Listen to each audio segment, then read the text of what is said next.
Okay, I think we'll get started. Om.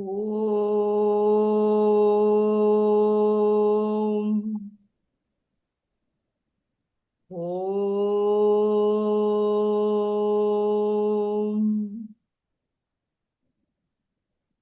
Om.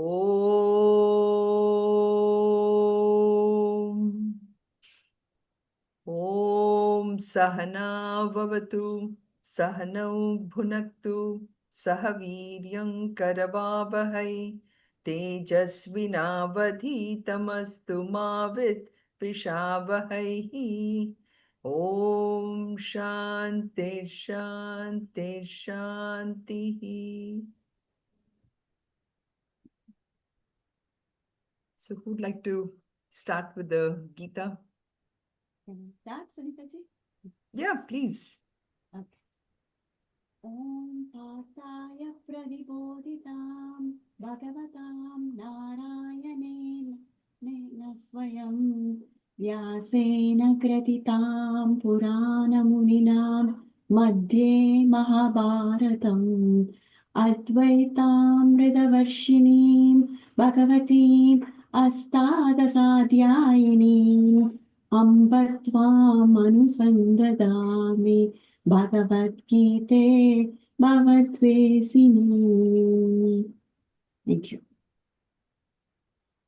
नमोऽस्तु देव्यास विशालबुद्धे पुल्लारविन्दाय तपत्रनेत्र येन त्वया भारततैलपूर्णः प्रज्वालितो ज्ञानमयः प्रतीभः प्रपन्नपारिजाताय स्तोत्रवेत्रैकपाणये ज्ञानमुद्राय कृष्णाय गीतामृतदुहे नमः। वसुदेवसुतं देवं कंसचाणूरमर्दनं देवकी परमानन्दं कृष्णं वन्दे जगद्गुरुम् सर्वधर्मान् परित्यज्य मामेकं शरणं व्रज अहं त्वा सर्वपापेभ्यः मोक्षयिष्यामि मा शुचः. Thank you. So we just started with the 12th chapter last 2 weeks ago. And this is the last chapter of the middle section of the Bhagavad Gita, which is focusing on the Tatpada. And the theme of this chapter specifically is Bhakti Yoga. So when we say Bhakti Yoga, it is actually the yoga of devotion to Ishvara or Narayana, however way we want to look at the Saguna Ishvara aspect of the ultimate reality. And throughout the Bhagavad Gita, we have seen how Lord Krishna always says, you perform your actions to me. I mean, all the way from the second chapter itself with the most famous shloka, Karmane Vadikaraste, he says, just perform your actions. Although, of course, in second chapter, he doesn't say perform your actions with focus on me, but throughout you see where Krishna says that, okay, you are all action oriented people. So instead of doing things for yourself, think about the greater good. I mean, nowadays we call this holistic living, sustainable living. And Krishna actually has already told us about this. Don't do it only for yourself. Think about the nature, think about your family, think about beyond yourself. So perform these actions now for the greater good. And that greater good is what is encompassed by Lord Ishvara, right?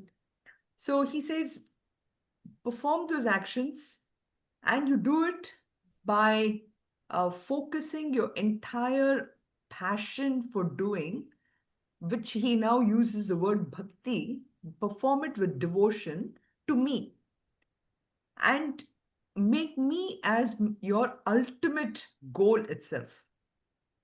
But having said all this, I know, we start to wonder, who is this Ishvara? Who is this Krishna?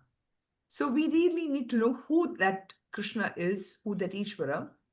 And this is where this second section of Tat Pada starts to really take us out of the focus on who I am in the first 6 chapters to focusing this attention of me in the bigger picture, in the bigger ecosystem, and to such an extent that this me is completely dissolved in that whole aspect. And this example that we always give, it's like taking a spoon of salt and putting it into an ocean. Can we actually see any aspect of ourselves over there? So this whole aspect is what he starts to say, that, become this me, become completely uh, imperishable, imperishable, unmanifest, completely where I'm not even visible to anybody. So in this is where the 12th chapter makes a huge difference. So we've seen, and you're able to see the screen, right? I just want to make sure. Yeah. You're seeing one screen, right, Jayashree? Yeah, just one right now. Very good. Very good. So, this we just started to look at this Tatpada as starting from the 7th chapter itself, where this aspect of Ishvara, God, is described in the Saguna form, that is a form with attributes, and towards even coming up to like the 10th chapter to 11th chapter, the aspect of the Nirguna aspect is given. So what do we mean by Saguna Nirguna? Saguna, guna means attribute. So Saguna, that is with attributes, and Nirguna is completely without attributes. And when we talk about attributes or qualities, we think about taste, form, smell. I mean, the five, the pancha indriyas, what are the aspects that the pancha indriyas come in contact with?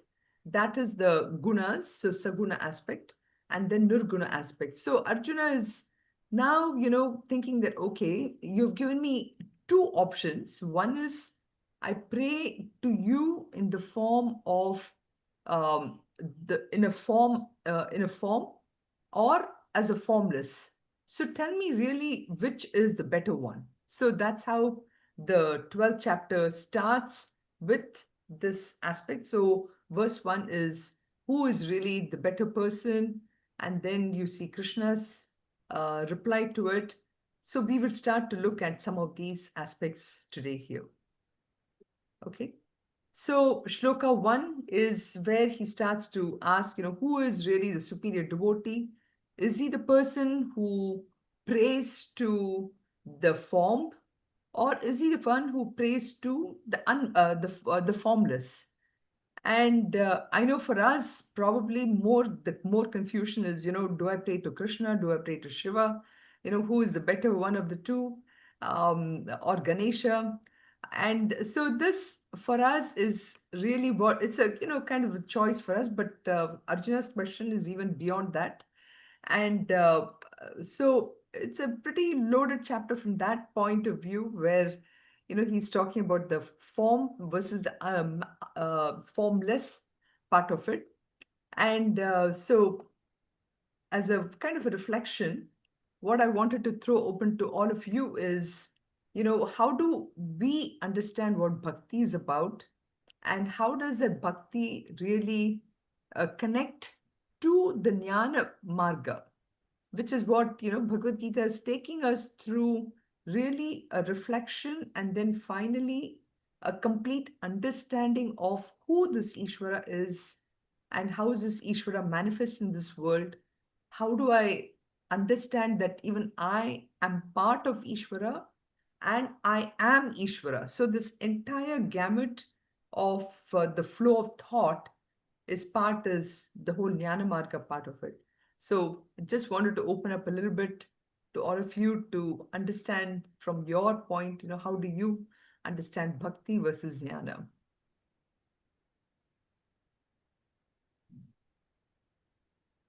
For example, I mean, many people actually equate bhakti as where I'm going to the temple and I see the Lord manifest in a particular form, whether whether I'm going to Tirupati, where Ishvara is manifest as Lord Venkateshwara, and I equate that as bhakti. And but as we will see in the 12th chapter, where bhakti is actually way beyond that. And we actually touched upon it 2 weeks ago, also, where the whole aspect of bhakti is that, bhakti is actually not really a terminology which is even used in Vedas or Upanishads as a form, as a sadhana. Bhakti encompasses all the sadhanas, which ultimately takes us to that Ishvara.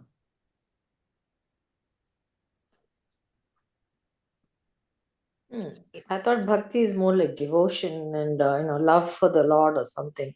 But if you're saying it encompasses all the sadhanas, it's kind of little Uh-huh. not what my understanding was. Right, right. Anybody else? Totally, Hari Om, totally both are different, right? Bhakti is, as she said, the devotion to God, but jnana is, it takes more time to get to that level. Mm-hmm. Is that correct? Good. I mean, this is exactly why I wanted to open this. So this is a very, very loaded question, and I wanted to kind of get started for us to think about these two words very carefully. And it's always good to have that baseline understanding. So, as Usha said, bhakti is devotion to Lord, whereas Jnana Marga is more of getting the knowledge aspect of It's it. And something beyond everything. right. And one more question. Yes. You said some time back in this chapter, 12th chapter, Krishna tells Arjuna, Lord Krishna tells Arjuna, try to help others. So, does it have anything relating to bhakti or jnana? Because I noted down somewhere, Krishna tells Arjuna, try to help others. Mm-hmm. So, does this have anything relating to bhakti or jnana? Good. Very good question and very good comment, thought. Um, No, so this is actually from you. I just noted. yes, yes, I know, I know. I know. And sometimes I think the context also helps. So wherever you wrote down your notes, if there is a context on which where I had said that it is Yes. to helping others will help. This long time back, you said. Right. Very long time back. Correct. So the point about it is, as we discussed even 2 weeks ago, bhakti it encompasses everything. So bhakti, of course, means devotion. Bhakti means devotion. But the idea is it starts with um, getting the devotion into action first. Okay. So it has to start almost at the thought level that I am devoted. So when we look at the word devotion, Usha, is today I mean, if I did not have a spiritual way of doing things, what I would do is I would do any kind of action with an intention on what is in it for me. Okay, me as in Sunita. Okay, uh, as in Sunita, and also perhaps people who are connected to Sunita. So it's for me alone, you know. Now, the point is, I will start doing this for me until I come to a point where that devotion for me. So that is also, if you look at it in a crude way, is devotion to Sunita as a person. Now I have to expand that devotion to me to a larger group of people. Okay.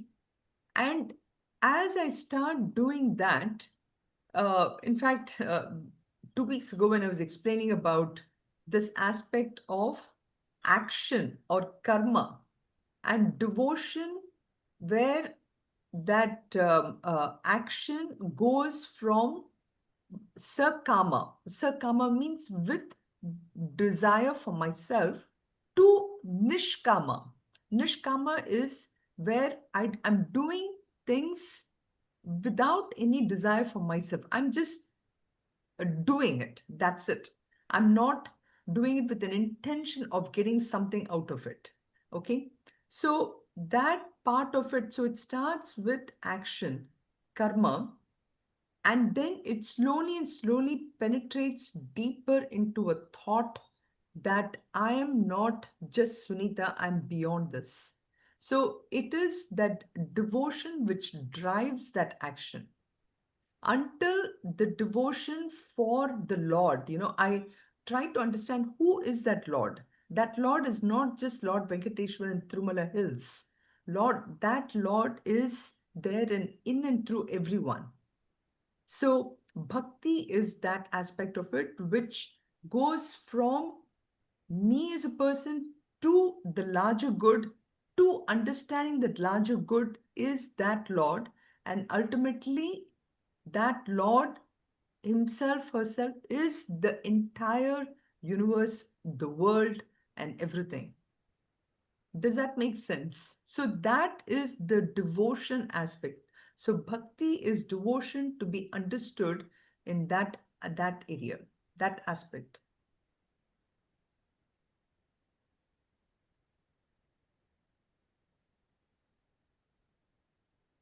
Any comments? I'm trying to wrap my head around what you just said. To me, from what you're saying, like nishkama karma, means more like karma yoga, right? So where is the devotion aspect coming into that? So it's like, no, one has to integrate devotion in everything we do. So for now, from the time when we have grown up, right, we are always under the feeling that bhakti means something where I go to the temple and I recognize that the temple allows me to understand that God is everywhere. Okay? right. Those are the first steps, I would think, Correct. So Exactly. initial. Yes. Yes. Mm. Now, to bring that thought of the fact that if God is everywhere, then how can I divinize my simple actions where whatever I'm doing is not just for myself, but it is for Loka Sangraha?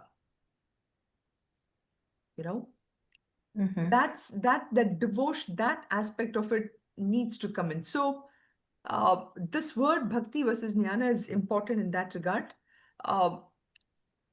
By going to the temple and understanding and bringing that bhavam of devotion, now I bring that devotion into my action. Okay, that is bhakti. Jnana is where I start to understand that everything is that Lord, and therefore, whatever action I do, I dedicate it to Him. So think about it that way, where bhakti versus jnana yoga. But I know I don't want to jump into jnana yoga immediately, but keeping just what bhakti means, bhakti is devotion, yes, but that devotion is something which I recognize that the Lord is everywhere.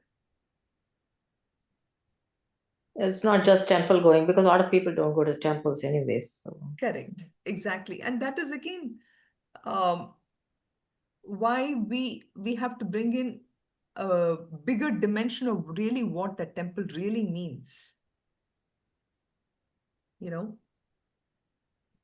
But so this is how we should look at what bhakti really means. So bhakti versus jnana is important, and in this 12th chapter you will see more and more. That's why this discussion will translate into how the the saguna ishvara versus nirguna ishvara bhakti, he will bring it out, and the various qualities of how that, I mean, how do you develop that qualities, and who is that great bhakta? All this will come. So you're right. Many people equate bhakti as somebody who goes to the temple, and jnana marga is somebody who just sits and meditates, But jnana marga is that path which gives you the knowledge to understand that everything is nothing but that Lord everywhere.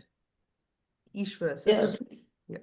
So would it be right to say that like the Saguna aspect of it is like the temple going and, praying to the manifested form of the Brahman, whereas the Nirguna one is like, like whatever you said, seeing the oneness in everyone and devoting your actions to helping out someone because, in and through is the Brahman or in each and every one of us.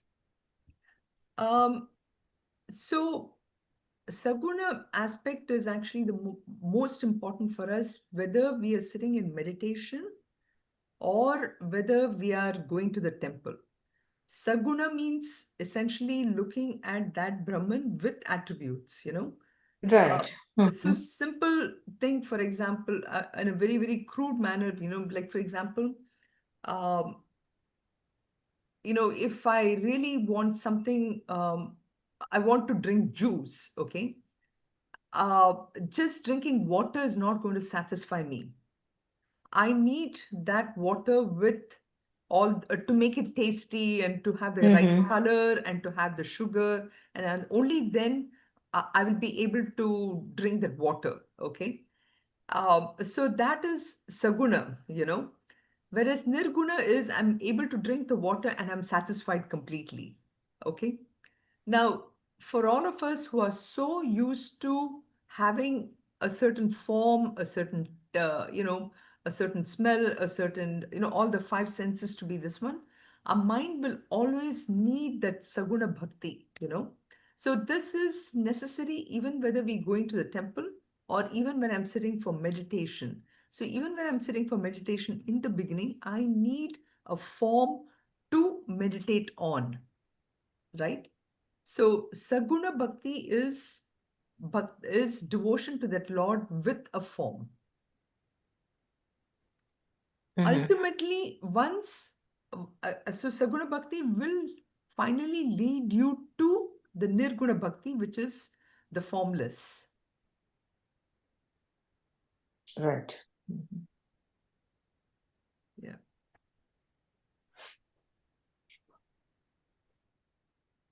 Any other thoughts or comments? Well, we can go to the shlokas themselves. I just want to bring that aspect because you will see this happening throughout the whole 12th chapter.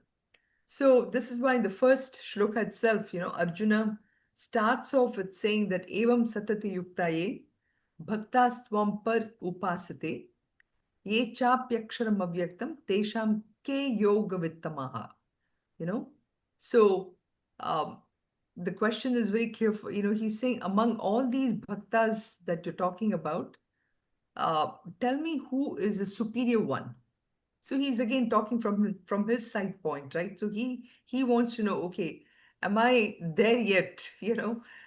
So uh, if tell me, Krishna, which one is the better one? Is the person who prays to you in a form, or those people who pray to you as a formless?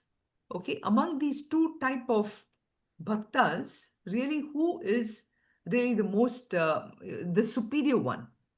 So aksharam avyaktam, aksharam meaning the imperishable, and then avyaktam, the unmanifest. So in all these cases, tell me who are the vittamaha, who are the one who's the most equipped among all this. So bhaktastvam paryupasate. So he's describing in the first line, itself, bhaktaha vampar upasate. So they are the Saguna Bhaktas who regularly meditate upon the Saguna Ishvara. So they pray continuously with constant commitment, satata yuktaha, And there are some who actually pray only to the Nirguna Ishvara.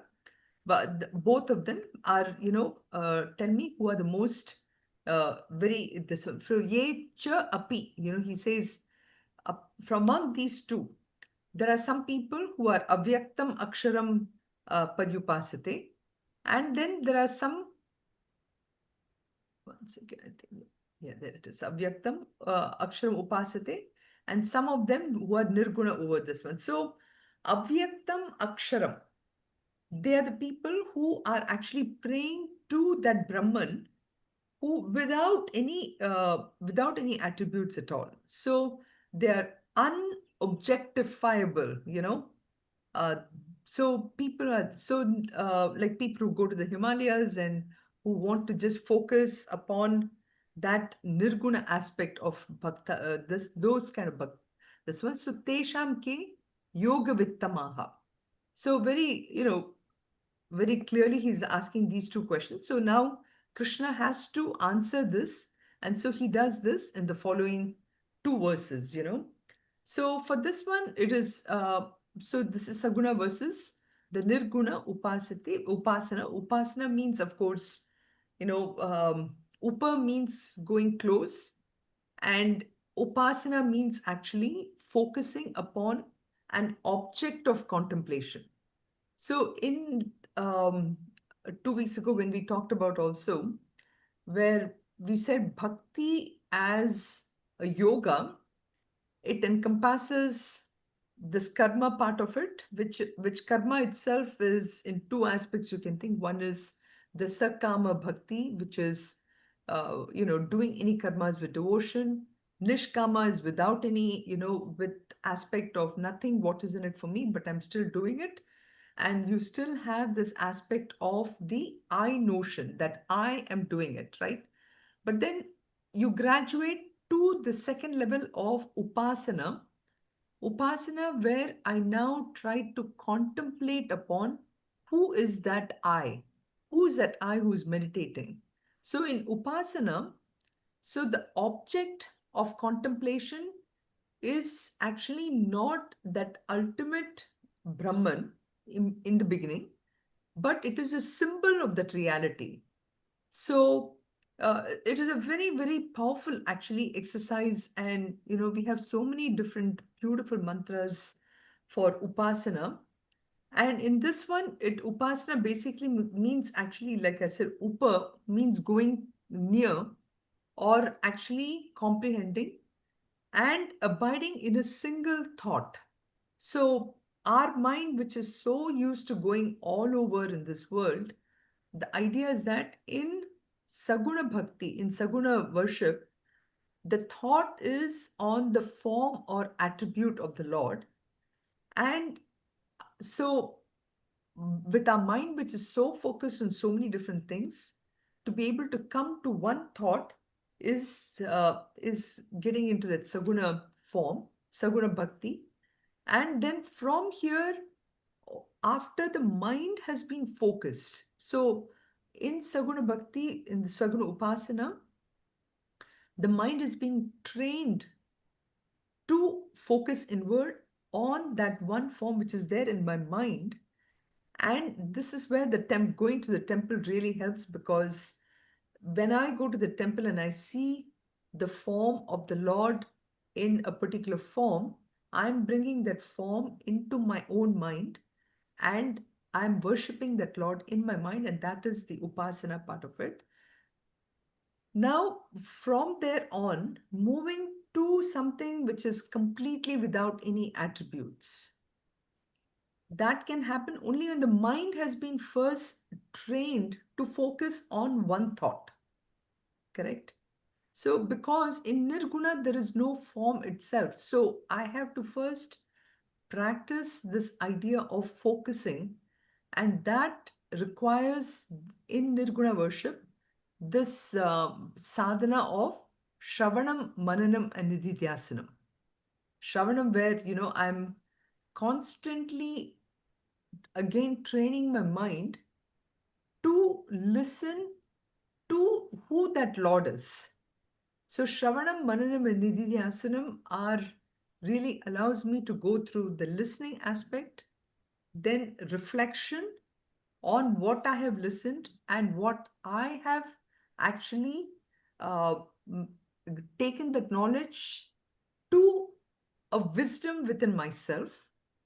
And then finally, Nidhi Dhyasanam, where I'm meditating upon that knowledge which has been given to me. So that is what Arjuna's question is of the two. Tell me who is, the better person. So now Krishna starts to explain about this question for Arjuna itself. Any question so far? So one thing to keep in mind is to go from the Saguna to Nirguna, it requires an extremely high level of concentration. And unfortunately, the way we are living today with this bombardment of technology and everything, and where the mind is getting even more fragmented, and the mind, which is so used to having so much amount of raga, dvesha, is becoming stronger and stronger in that aspect. So the kind of focus and concentration that is required is even much, much more for all of us. So the one thing that can really, really help to focus more on, of course, is this one quality which Krishna will come to and describe, which is this aspect of Shraddha. So let's chant this shloka here, the second one.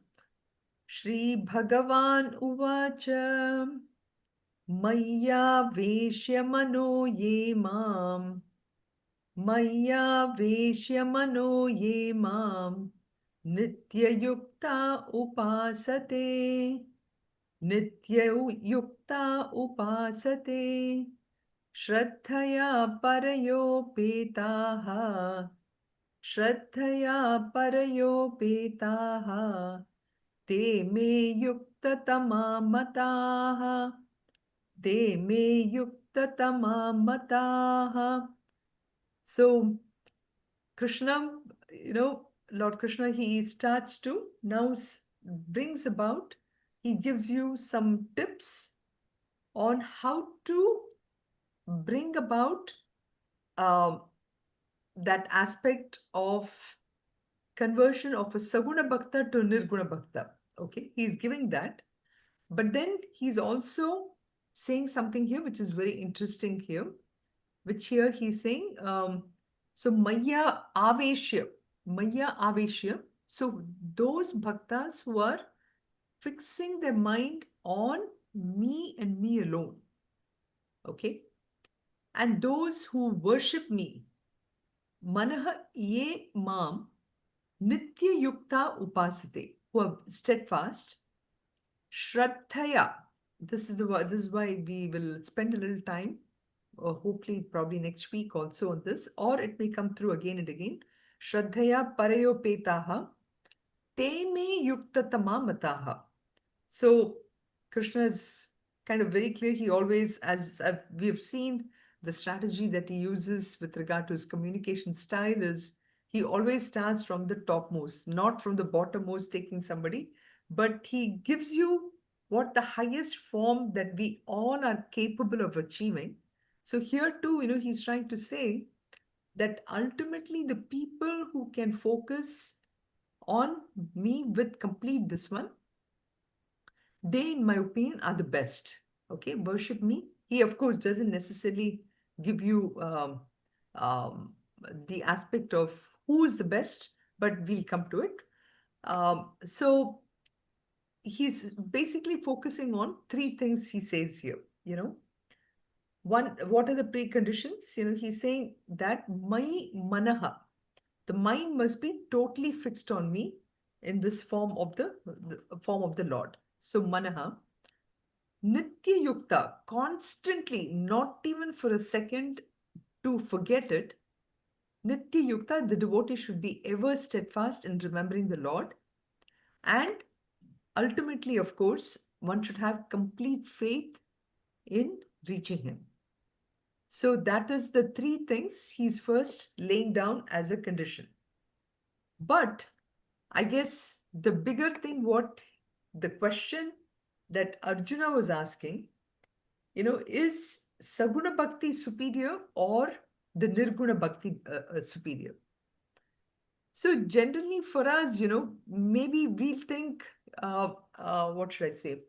If we didn't really know the aspect that, it is ultimately what is everywhere. Everywhere is nothing but that Narayana or Brahman, you know, and that Brahman is taken the form in different forms, right? So, but then in this world, our tendency would be to vote for Saguna Bhakti.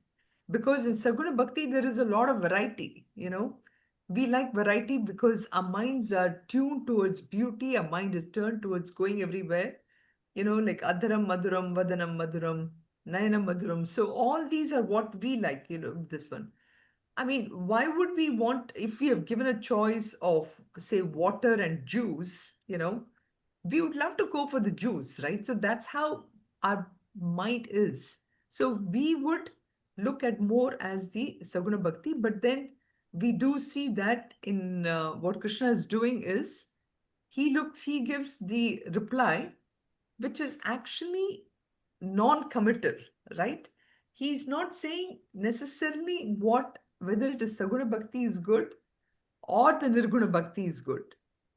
So why is that? Why do you think he is not really coming to the answer immediately, even though it looks like it is very obvious? What do you think?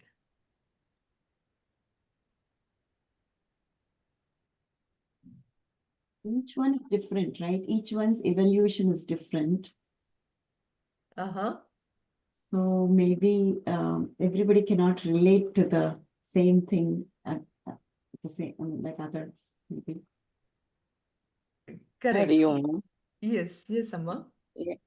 He wants Arjuna to work it out. He's explaining both the bhaktis, and he wants Arjuna to gradually make up his own mind, I think.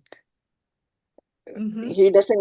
He never tells him, do this, or this is better. He makes Arjuna think and come to a conclusion.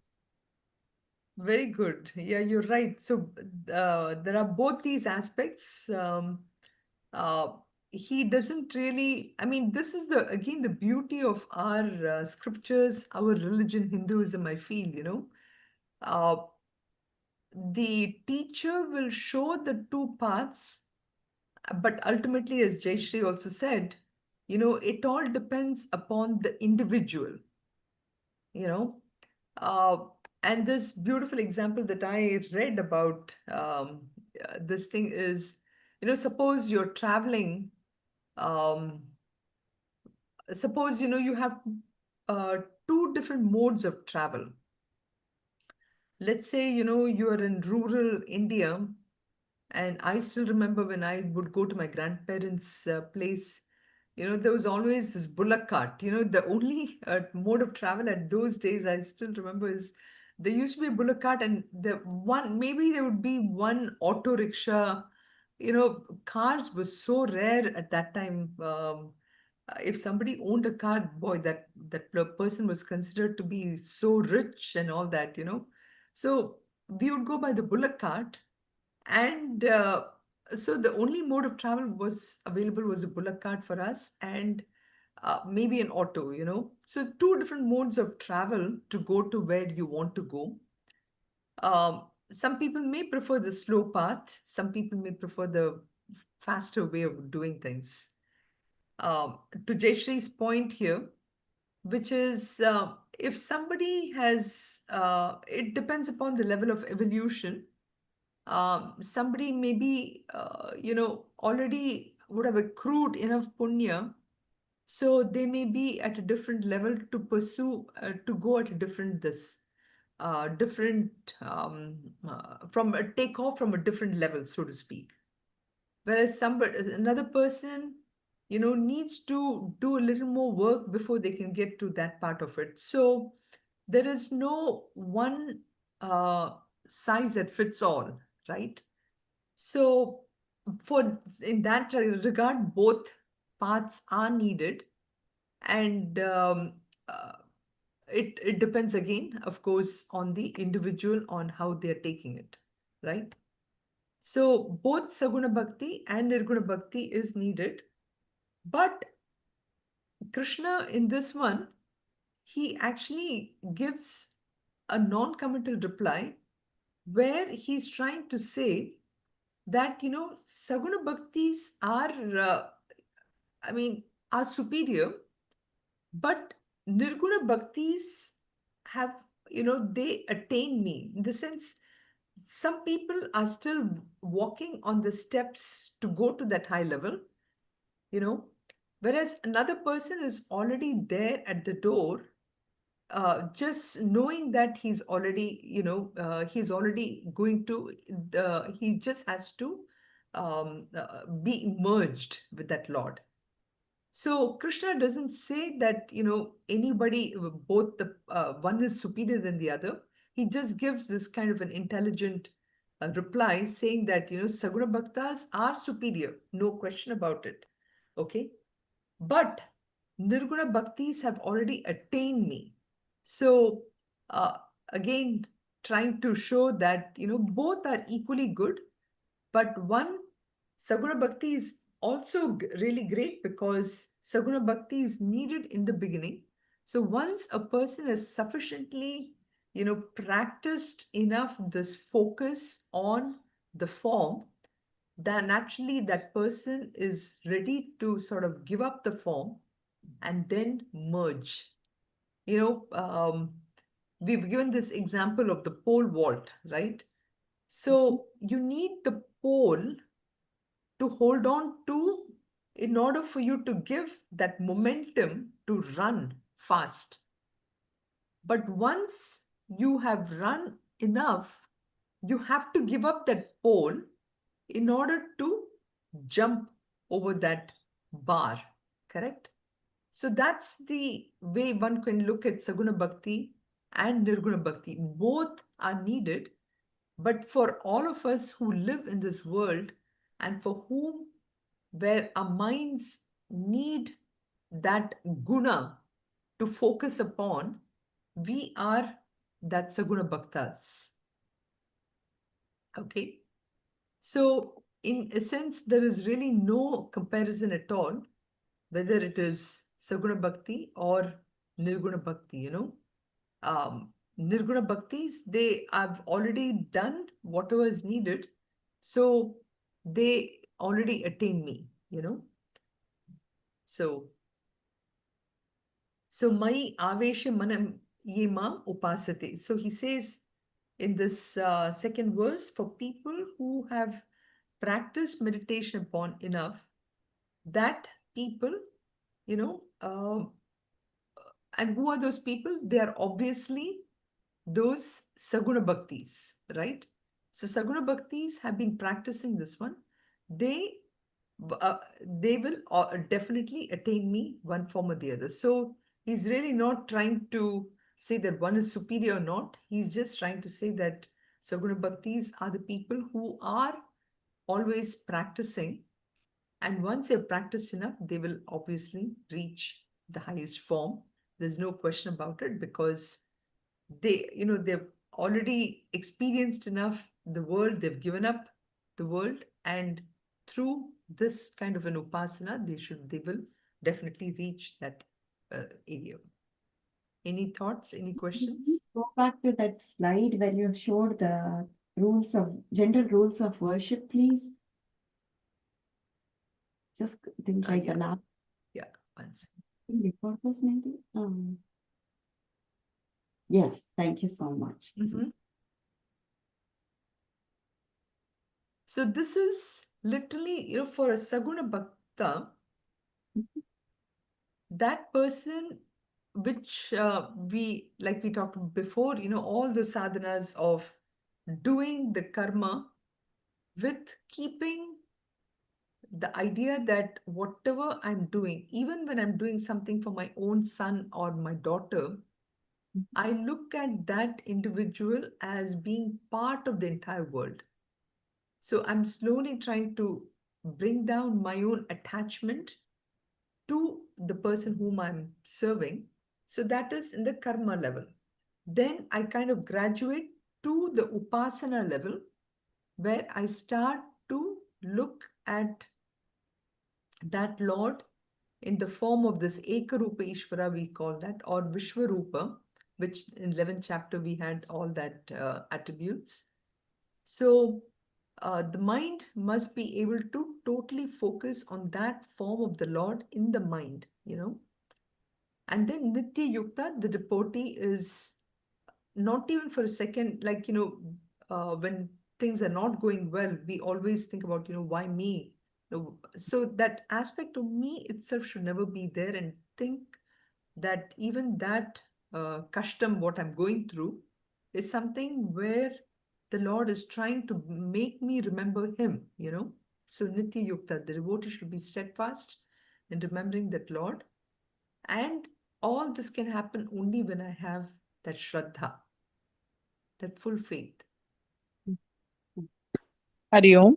Yes. So a person who follows these general rules for worship, the Mai, Mana, and the Nitya Yukta and the Shraddhaya, so they are considered to be the Nirguna Bhakti and they attain the Lord. Is that correct? No, they are the ones who are considered to be the Saguna Bhaktis. Saguna Bhakti, okay. Saguna Bhakti, yeah. Nirguna Bhaktis are people who have um, who have been able to already cross the point of giving up the form of the Lord. Okay. In the mind. Okay. So I feel the second one, for Nitya both. Yukta, Mhm.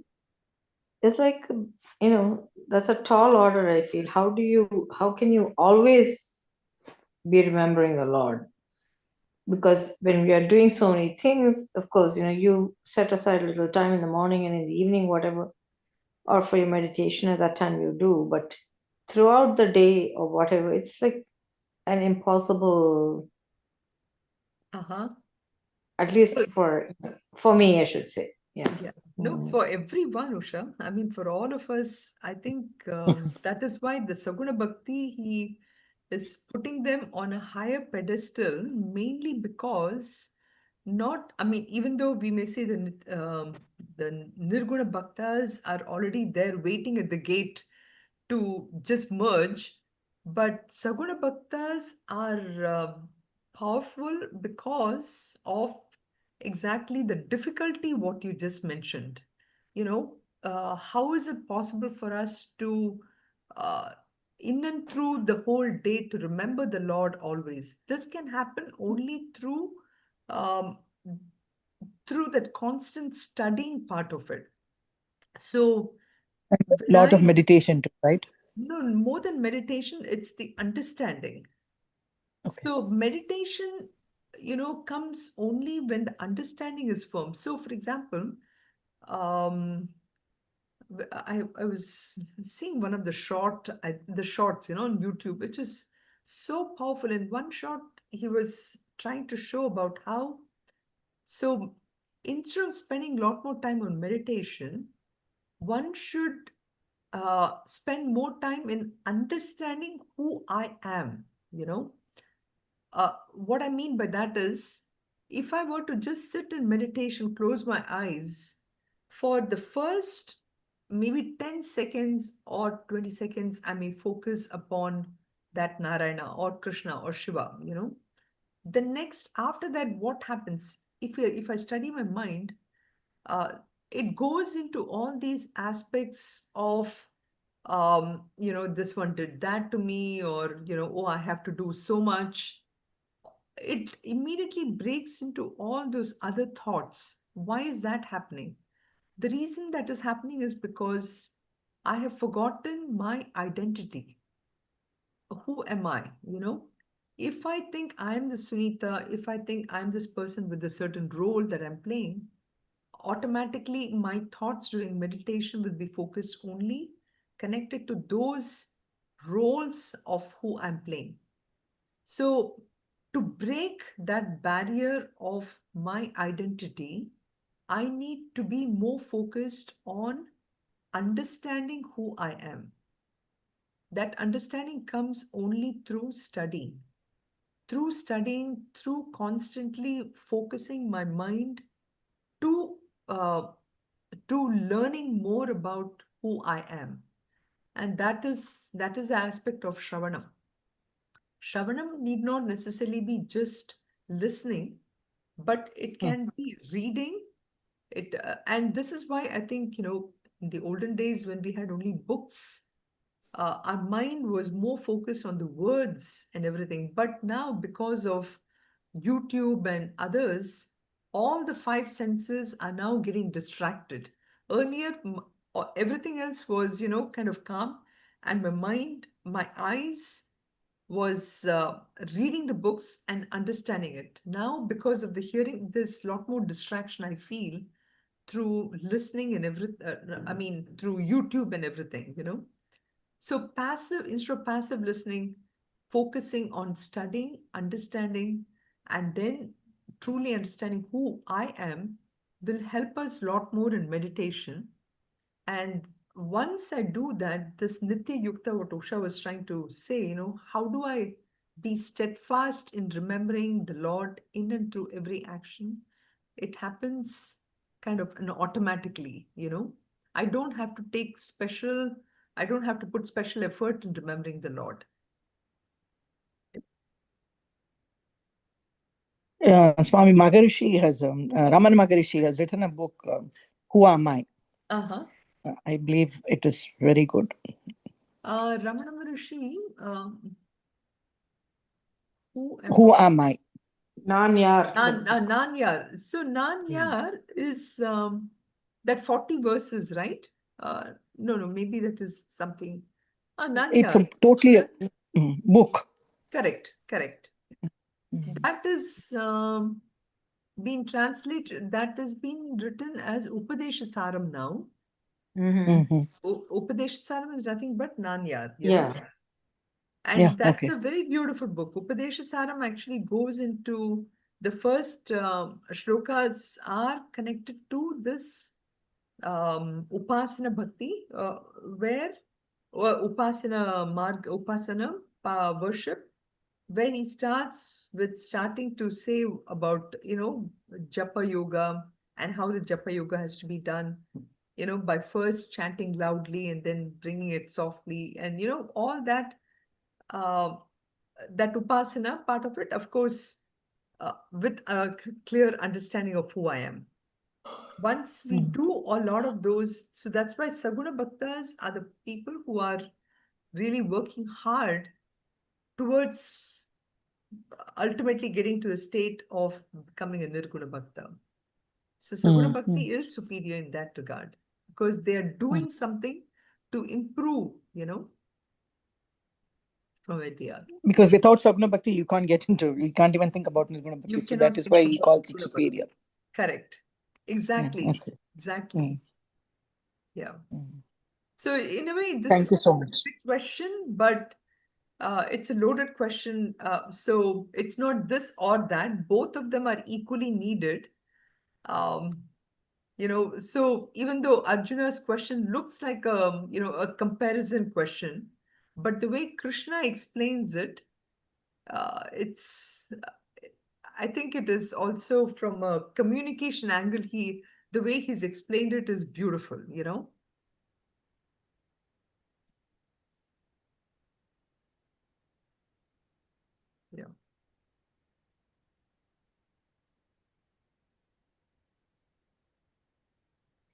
So how do Advaitins explain this one? Because he's like focusing so much on Saguna Bhakti, which means it's like a Dvaita part of it, right? More. Correct. So Advaitam, of course, is the aspect of there is nothing but one, right? Yeah. There So is the just the Nirguna, oneness. yeah. Correct. How do they explain away the shloka? I'm wondering. No. Yeah. To come to Advaitam, you need this. Why do you need it? This is why I keep wondering. Why do they think that we need the Saguna thing? Why do we need? Because think about this, Usham. I mean, Oh, why do, are you asking? Yeah, why do you why need a form? I mean, look, I mean, like, Islam, for instance, they don't have any form. They don't have any Lord Allah. They don't have a form for Allah. They pray 5 times a day. It's not like what I'm saying is we somehow Hinduism, we have thought of this thing like, there has to be a form from there. It's like a stepwise kind of a progression, which I really don't, because when I was little, at least, we're taken to the temple and we were told that, God is here and you ask for something and you'll be granted. That was the kind of progression I was taken through. And then only when I came to Michigan and to Sharda, that's when I understood, oh my God, this is much more than all that, what I had thought of. So I'm like, why? We could have been told very young in life that, this is what it is, or there's only one Brahman, there's no so it's kind of, I feel we've complicated it, or we have kind of, I don't know what to say, confusing people to some extent. Uh-huh. So Hinduism is really giving people a choice from anywhere. So somebody who is already, and that's why maybe this shloka is a very is an important shloka from that, to say that somebody who is already mature enough, and this word is the right word, which is maturity. If I'm mature enough to understand that we all are one, okay, then you don't need a form. You don't need a form. We are using a form because I believe I have a form. Therefore, I am praying to a form. But if I believe that I am formless, then I don't need a form to pray. Correct? It is as simple as that. So, Plus, Hinduism goes through the various levels to take you there, and all of them are accepted in Hinduism. Now, I don't want to talk about other religions, but the thing is that even in Islam, they do have a symbol. Like, for example, they have to go to Mecca. The word dargah, right? Is it dargah, or there's a word which, Dargah is the Sufi people, I think. I don't know. I mean, I'm not too familiar, but right? yeah. But the point is that I think it's all religions actually do have some kind of a symbol which they use to pray. So the minute you bring a symbol, automatically that Saguna worship is already there. They may not have the myriads of forms that Hinduism has. That I accept. But the myriads of forms are also given only because we are asking for it. Now, Hinduism is not saying that just because you pray to a formless, you're banned or something. No, Hinduism just gives you the entire path. It's just that for all of us, when we grew up, we were taught in a certain way, and I really believe our Balavihar curriculum is so beautifully laid out in that regard, where Right. start off with, like I still remember the alphabet song, A is for ambition, and then B, each one of them, it's just so beautiful. Just the way, in fact, the Anabar curriculum is very well laid out, where you start off with the form, you tell the child, and then you also tell them what the highest goal is, and then you allow the child to take whatever path the child wants to go.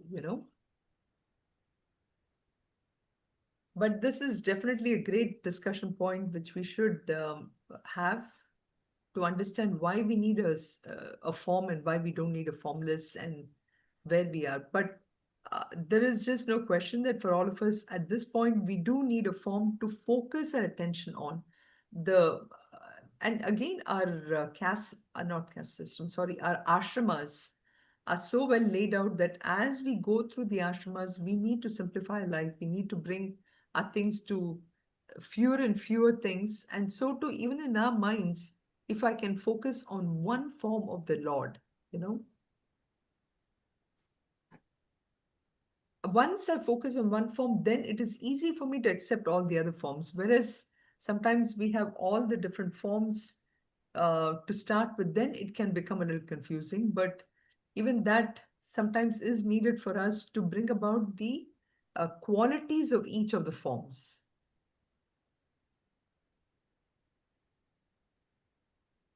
Oh yeah, I didn't realize we're already 6 minutes over.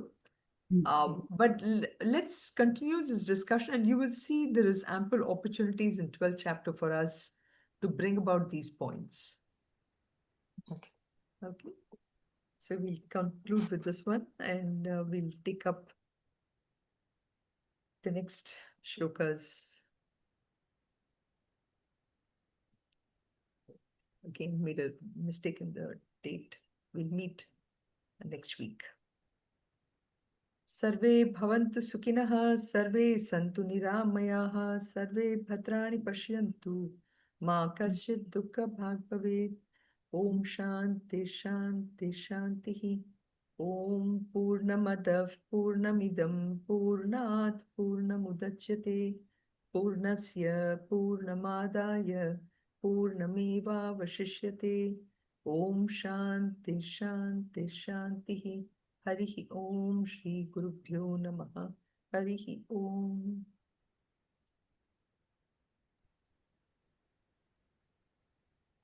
Hari Om Sunita. Hari Om Amma. Let me just stop the live stream. Mhm.